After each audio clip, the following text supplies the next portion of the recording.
Hello friends, അപ്പോൾ എല്ലാവർക്കും എൻ്റെ യൂട്യൂബ് ചാനലിലേക്ക് സ്വാഗതം. അപ്പോൾ ഇന്നത്തെ വീഡിയോ എന്താണെന്ന് വെച്ചാൽ രാവിലത്തെ ബ്രേക്ക്ഫാസ്റ്റ് എന്ത് കഴിച്ചു, ഉച്ചയ്ക്ക് നമ്മൾ എന്ത് കഴിച്ചു എന്നൊക്കെയുള്ള ഒരു വീഡിയോ ആണ് കേട്ടോ ഇന്നത്തെ വീഡിയോ. അപ്പം നിങ്ങളെന്നെ മറന്നു പോകരുതല്ലോ. അപ്പം ഞാൻ ഇങ്ങനെ ഇടയ്ക്കിടയ്ക്ക് നിങ്ങളെങ്ങനെ ഓർമ്മിപ്പിക്കാൻ വേണ്ടി ഞാൻ ഇങ്ങനെ വരണമല്ലോ. അപ്പോൾ ഇന്ന് രാവിലെ നമുക്ക് കഴിക്കാൻ ഇടിയപ്പമായിരുന്നു കേട്ടോ. നമ്മൾ ഇടിയപ്പം എന്നാണ് പറയുന്നത് കേട്ടോ. പലയിടത്തും പല നൂൽപുട്ടെന്നൊക്കെ പറയുന്ന സ്ഥലമുണ്ട്, നമ്മൾ ഇടിയപ്പം എന്ന് പറയുന്നത്. അപ്പോൾ എന്നും ദോശയും അപ്പമൊക്കെ ഇല്ലേ, അപ്പം വല്ലപ്പോഴെങ്കിലും ഇടിയപ്പം കഴിക്കണ്ടേ. അപ്പം എല്ലാവരും ദോശയും അപ്പമൊക്കെ കഴിച്ച് മടുത്തിരിക്കുവാണ്. അപ്പോൾ ഇന്നിപ്പോൾ സമയവും ഉണ്ട്, ഇഷ്ടം പോലെ സ്കൂളൊന്നും ഇല്ലല്ലോ. അപ്പോൾ ഇടിയപ്പത്തിന് നമ്മൾ കറിയായിട്ട് എടുക്കുന്നത് എന്തോന്നറിയാമോ? ഗ്രീൻ പീസ് കറി കേട്ടോ. ഇന്നലെ കടയിൽ പോയപ്പോഴേ ഒരു വെള്ള കളറിലുള്ള ഗ്രീൻ പീസ് ഇരിക്കുന്നതാണ് കേട്ടോ. അങ്ങനെ അത് ഞാൻ എടുത്തു. ഞാൻ ആദ്യമായിട്ടാണ് വെള്ള കളറിലുള്ള ഗ്രീൻ പീസ് എടുക്കുന്നത്. തലേന്ന് വെള്ളത്തിലിട്ട് കുതിർത്തു. സാധാ ഗ്രീൻ പീസിനെ പോലെ തന്നെ ഞാനൊരു 3-4 വിസിൽ അടുപ്പിച്ചു. പക്ഷേ ഇതാണെങ്കിൽ അപ്പോഴത്തേക്ക് നല്ല വെന്ത് കുഴഞ്ഞ പോലെ ആയിപ്പോയി ഗ്രീൻ പീസ്.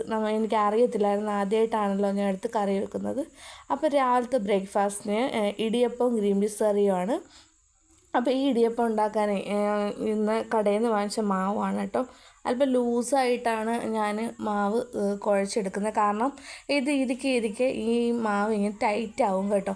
തുറന്നും കൂടെ വെച്ച് കഴിഞ്ഞാൽ പെട്ടെന്ന് മാവ് ടൈറ്റാവും.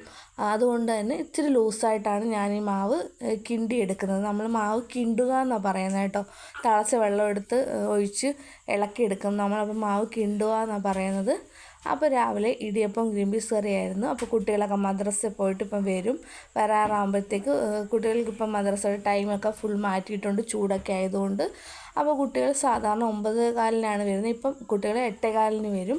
പക്ഷേ 9 മണിയൊക്കെ ആയിട്ടേ ബ്രേക്ക്ഫാസ്റ്റ് കഴിക്കത്തുള്ളൂ. അപ്പം ഇടിയപ്പവും ഗ്രീൻ പീസ് കറിയായിരുന്നു. അപ്പം വെള്ള ഗ്രീൻ പീസാണ് കേട്ടോ ഞാനിതിൽ കാണിക്കുന്നുണ്ട്. സാധാരണ നമ്മൾ സൂപ്പർ മാർക്കറ്റിൽ പോകുമ്പോൾ ഇതിൽ പച്ച കളറിലെ ഗ്രീൻ പീസല്ലേ എടുക്കുന്നത്.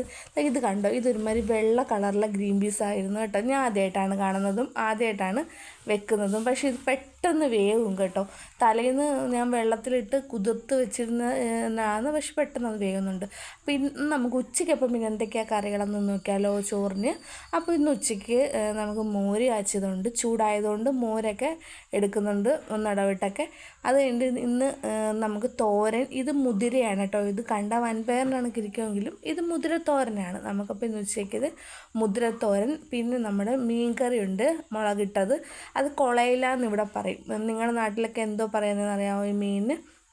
ഞങ്ങളുടെ നാട്ടിൽ നിന്ന് കൊളയില എന്നാണ് പറയുന്നത് കേട്ടോ. അപ്പം കൊളയില മീൻകറി ഉണ്ടായിരുന്നു, മോര് കാച്ചിയതുണ്ടായിരുന്നു, വറുത്തതുണ്ടായിരുന്നു, പിന്നെ മുതിര ഉപ്പേരി ഉണ്ടായിരുന്നു കേട്ടോ. മുതിര ഉപ്പേരിയല്ല, മുതിര തോരൻ എന്നാണ് പറയുന്നത് ഇവിടെ. അപ്പോൾ എല്ലാവർക്കും നല്ലൊരു ദിവസം ആശംസിക്കുന്നു. അപ്പോൾ എല്ലാവരും ഊണൊക്കെ കഴിക്കുക.